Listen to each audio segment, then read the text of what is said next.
Well, first he had told me there's nothing I can do with your heart while I was still getting the test. There's nothing I can do with there.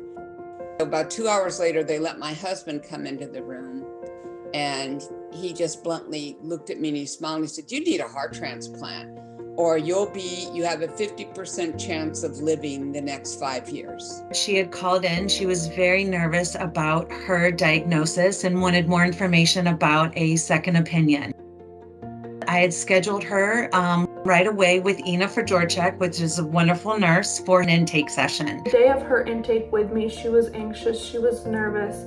She received a diagnosis and she received news that was hard. She needs a heart transplant. So she decided to come to Cleveland Clinic for a second opinion. Why would a cardiologist tell you that you need a heart transplant if you don't?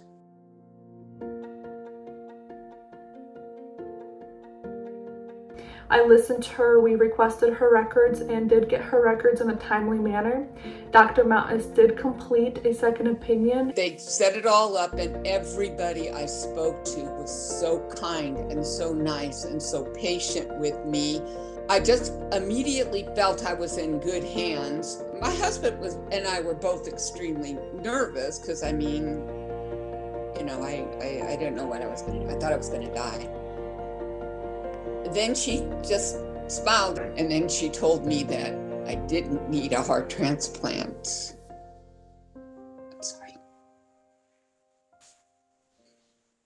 That she saw nothing in my record that said I had less than a 50% chance to live. And then when I found out that she didn't need a heart transplant, I was so happy for Miss Pridmore. I just cannot imagine how relieved she felt when she found out. So I'm thankful she came to Cleveland Clinic.